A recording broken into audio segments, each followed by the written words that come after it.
This was Megadeth in 1990. They were one of the pioneers of thrash metal, a four-headed hydra of blistering speed and surgical precision, having just unleashed a genre-defining masterpiece, Rust in Peace. It was an album of staggering complexity, a labyrinth of dizzying riffs, and mind-bending solos that set a new standard for musical extremity. For the disciples of thrash, it was the holy grail, a testament to the genius of a band operating at the absolute peak of their powers. So why just 2 years later would they risk it all to create this?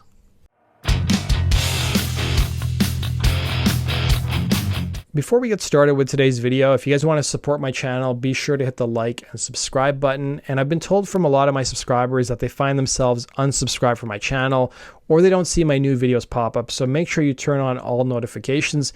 And if you guys missed the announcement, I've started a second channel which covers shorter stories like I used to do in the early days of my channel. The link to that channel is in the description box below. Countdown to Extinction was a gamble. It was a move towards a sound that was direct, commercial, and built for the masses. For a lot of diehard fans, it was heresy. But it was also the single most important decision in the band's history. It was the move that took them from thrash royalty and turned them into a multi-platinum artist. Because you guys requested it, let's talk about Megadeth's album Countdown to Extinction. Just a heads up, if you guys haven't seen it, I had previously done a video on both euthanasia and risk earlier in the year. The links to those videos are down below. Before diving into Countdown to Extinction, we need to look at where Megadeth stood beforehand. Rust in Peace wasn't just another record, it was a declaration. Before the release of the album, the toll of Dave Mustaine and David Ellefson's escalating drug use had become impossible to ignore. Their struggles went back years, even as far as the recording of Megadeth's 1985 debut, Killing Is My Business and Business Is Good, when a large chunk of the budget was blown on heroin and cocaine. By the summer of '88, the consequences were on full display. Booked to perform in front of over 100,000 fans at Donington's Monsters of Rock Festival, supporting Iron Maiden's historic headlining show, Megadeth stumbled through their set. Ellefson in particular was visibly stricken with withdrawal, and the band's performance was remembered as a low point. Megadeth's management canceled a string of shows opening for Maiden, with the band limping back home with both Ellefson and Mustaine entering rehab. By 1990, with a clear head, both Mustaine and Ellefson were now at the helm of a new lineup, which was made up of guitarist Marty Friedman and drummer Nick Menza. Megadeth had found new focus and energy. Heading into the sessions for Rust in Peace, the band was sharper than ever and gaining serious momentum. Released in 1990, Rust in Peace was hailed by both critics and fans as a technical marvel. It was the album that solidified the now legendary classic lineup. The new lineup of Megadeth had crafted an album so intricate and aggressive, it seemed almost impossible to top. Songs like Holy Wars, The Punishment Due, and Hangar 18 were athletic feats, a relentless barrage of shifting time signatures and dual guitar harmonies that left listeners breathless.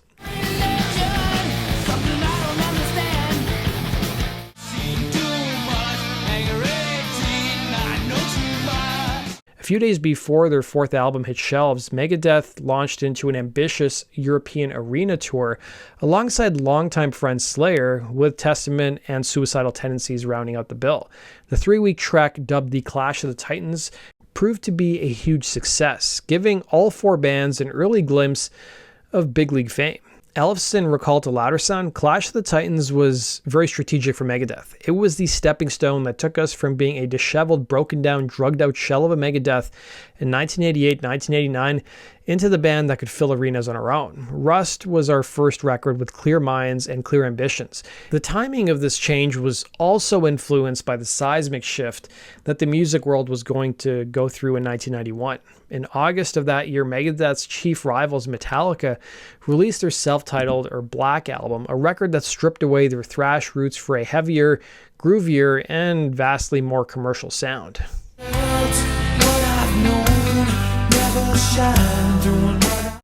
The album was a monster, proving that a metal band could hit #1 by simplifying their approach. Then a month later, Nirvana dropped Nevermind, and the so-called grunge explosion officially began, pushing the flashy technical metal of the 80s even further to the margins. The writing was on the wall. The complex, super fast thrash that Megadeth had perfected was quickly losing its grip on the mainstream. The landscape was changing, and standing still meant getting left behind. The stage was set for a monumental decision. Now, this decision to change wasn't a compromise. It was a conscious strategic evolution, masterminded by Dave Mustaine. Ever the sharp observer of the music scene, Mustaine saw the path Metallica had forged. He knew that to compete on that level, to headline the arenas he felt his band deserved, the music had to evolve. Drummer Nick Menza put it bluntly, stating, "Metallica has definitely opened the doors for other bands to step through. We're obviously the next band to step through that doorway." For Mustaine, it was about more than just following a trend, though. It was about kicking that door down and claiming their own space. The new philosophy was simple but powerful. Simplify, don't dumb down. The goal was to write songs with more direct structures, bigger hooks, and massive choruses that could be screened back by 20,000 people. Ellefson said that the band wanted to, and I quote, "create music that had more of a groove to it," a mission that perfectly suited guitarist Marty Friedman's melodic style and Nick Menza's rock-solid drumming. The dizzying tempos of Rust in Peace would be dialed back, making room for the songs to breathe, and for the riffs to hit like a battering ram. But crucially, this wasn't just a top-down order from Mustaine. For the first time, the songwriting process became a truly democratic affair, with all four members bringing key ideas to the table and earning songwriting credits. In fact, Mustaine himself called it a major accomplishment that everyone contributed, a huge shift from their earlier records, which were nearly all Mustaine. This lineup wasn't just Mustaine's backing band anymore, they were a unit, and this shared ownership was essential. It ensured that as they moved away from their pure thrash sound, they did it together, with a unified vision for what they wanted to become. The band continued to tour into late 1990 and early 91, playing alongside Judas Priest and also playing Rock in Rio, sharing the bill with rock giants Guns N' Roses. The band returned to the Clash of the Titans tour the following summer, but this time a few new groups were added to the bill, including Anthrax, who was now co-headlining, and an up-and-coming Seattle group named Alice in Chains. Fresh off their debut Facelift and the rising success of Man in the Box, Alice in Chains brought a new edge to the bill. Megadeth, recognizing a growing appetite in the mainstream media for aggressive, attitude-driven music, doubled down on their focus. By the end of the Clash of the Titans tour, Megadeth had a few new songs written, including Ashes in Your Mouth and Foreclosure of a Dream, which marked a shift from the intricate technical style of Rust in Peace, opting instead for more memorable melodies and structured arrangements.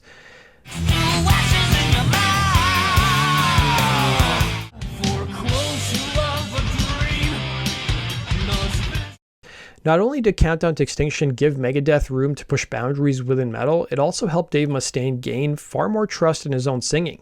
Reflecting on his early years, the frontman admitted that he often screamed rather than sang, wishing he could just be more melodic, but he lacked the confidence to fully commit. With the release of Countdown to Extinction, that changed. Mustaine found genuine belief in his abilities as a vocalist and began embracing a more melodic approach going forward. Recording the album ultimately ran from January 6 to April of 1992 at the Enterprise Studio in Burbank, California. Unlike their earlier sessions, which leaned on converting demos straight into finished tracks, this time Megadeth experimented more with reworking passages and refining the material before committing anything to tape. By January of 92, Megadeth walked into the Enterprise Studio to start recording. To help them nail this new sound, they brought in Max Norman. Now, Norman had mixed Rust in Peace, giving it that clean, razor-sharp edge, and his work on Ozzy Osbourne's biggest solo albums helped them make a record that was both heavy and radio-friendly. Mustaine trusted him completely, and Norman was crucial in polishing the album's sound to a mirror shine without sacrificing its power. The sessions, though, were happening under some pretty insane pressure. Right as the band was hitting its creative stride, Los Angeles literally erupted in flames. The acquittal of the police officers involved in the Rodney King beating trial sparked the LA riots, plunging the city into chaos. The band found themselves recording in a war zone with a strict 6 p.m. curfew, forcing them to stop work every night. The tension was suffocating. Helicopters droned overhead, the air smelled of smoke, and sirens became the unwilling soundtrack to the album's creation. But instead of derailing them, the chaos seemed to focus the band, adding a real-world urgency to the very themes that they were exploring in their music. Despite the turmoil outside, the vibe inside the studio was one of disciplined focus. With the past substance abuse struggles behind him, Mustaine was clear-headed and more ambitious than ever. The collaborative spirit from the writing sessions carried right into the recording. The whole band worked tirelessly with Norman to craft the album's massive sound, spending ages just to get Nick Menza's legendary drum tone perfect. The band was a machine completely locked in. Not even a city burning around them could stop their momentum. The new philosophy produced a collection of songs that were leaner, meaner, and more focused than anything Megadeth had done before. Yet they were still unmistakably them.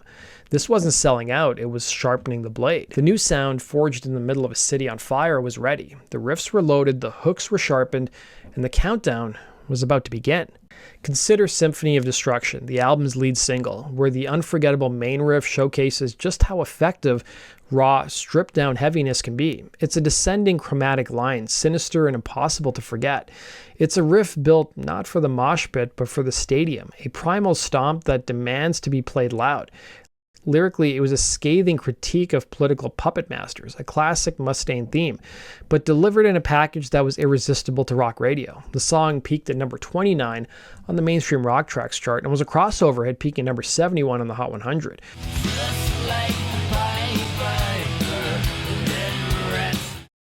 Initially, Symphony of Destruction received significant airtime on MTV, but the video was later edited to remove a politician's assassination scene because it was considered too intense for broadcast. The modified version continued to air, though less frequently. Mustaine addressed the situation by saying he was satisfied with the message of the song and that it still came through. Then you've got Sweating Bullets, maybe the most unique track on the whole record. With its frantic spoken word verses, the song dives deep into the mind of someone battling schizophrenia. David Ellefson called the lyrics psychotically perfect, like listening to the inside of a crazed lunatic's mind. Quirky, unsettling, and built on an infectious groove that showed that the band was willing to play with their own formula. The song ended up peaking number 27 on the mainstream rock tracks chart.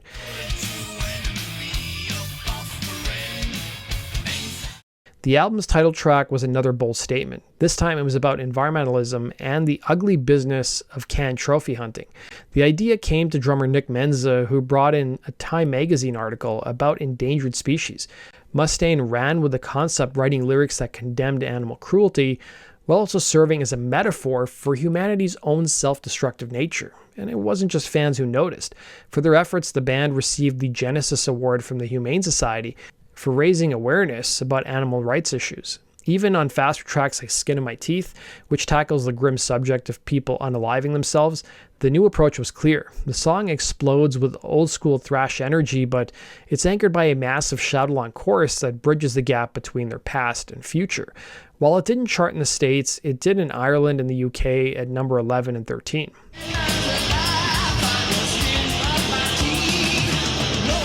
Across the album, from the economic anxiety of foreclosure of a dream to the skydiving adrenaline of high-speed dirt, the band was firing on all cylinders. This was the sound of a band in total control, with every note crafted for maximum impact.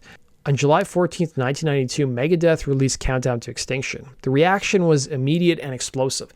The album stormed the Billboard 200 chart, debuting at number 2, the highest charting position that the band had ever or has ever achieved. The only thing keeping them from the number 1 spot? Billy Ray Cyrus and his inescapable hit Achy Breaky Heart. Yeah, you heard that right. Megadeth was held back by a country line dancing phenomenon. It was surreal, but it barely dented the massive scale of their achievement. The gamble had paid off big time. The singles were everywhere. Symphony of Destruction, Skin in My Teeth, and Sweating Bullets became rock radio staples, with their videos in heavy rotation on MTV. The band that was seen as too aggressive for the mainstream had just breached the fortress. They had made an album that could stand shoulder to shoulder with the giants of rock while keeping its metallic fangs. Of course, not everyone was thrilled. A chunk of their original thrash fan base cried sellout, accusing the band of chasing Metallica's success. But for every old school fan they might have lost, they gained 100 new ones. Countdown to Extinction was a gateway drug for a whole new generation of metalheads, a perfect entry into the world of Megadeth. The band was now playing to huge sold-out arenas, their fan base growing by the day. They hadn't just stepped through the door Metallica had opened, they'd kicked it off its hinges and built a new wing of the mansion in their own name. The long-term success of Countdown to Extinction cemented its status as a landmark album. It went on to be certified double platinum in the US, becoming Megadeth's best-selling album by a country mile. Its critical acclaim was confirmed with a Grammy nomination for Best Metal Performance in 1993, which further solidified the band's place in the music industry's elite. Mustaine told Loudwire, "The crazy thing is, I told David Ellefson and the guys, if Countdown goes double platinum, I'll skydive. I figured this record will never go double. It went right up the charts, and I'm like, holy, now I gotta jump out of a plane," and I did, which is something I thought I'd never do. The album's influence was also profound. It created a blueprint for how thrash band could evolve in the 90s, a decade mostly hostile to their sound. It proved that simplifying song structures and adding melody didn't mean you had to sacrifice heaviness or intelligence. In 2004, Countdown to Extinction was remastered with 4 extra tracks, and a 20th anniversary edition followed in 2012, featuring the remastered album and a live 1992 Cow Palace performance. To mark the milestone, Megadeth performed the full album on tour in both North and South America. More than anything, Countdown finally gave Dave Mustaine the massive, undeniable mainstream success he'd been fighting for his entire career. It elevated Megadeth to a commercial level that put them on nearly an equal footing with their Big Four peers, proving that they were so much more than just one of the other Big Four bands from the thrash scene. Looking back after all these years, Mustaine recalled, I sometimes have days that I've woken up and just thought, do I matter? Am I still relevant? You know, listening to some of these bands that have come and gone over the years, they were really famous and then all of a sudden they're gone. That could have happened to us, you know. But then you go down and you see the success of Countdown. You tour in Argentina and in Brazil, India and Dubai, playing the record and people singing every song. Everybody is almost the same story. The first record I ever got was Countdown to Extinction. It was a pivotal record in our career. That brings us to the end of today's video, guys. Thanks for watching. As always, if you have suggestions for future topics, let me know in the comments section below. We'll see you again in Rock and Roll True Stories. Take care.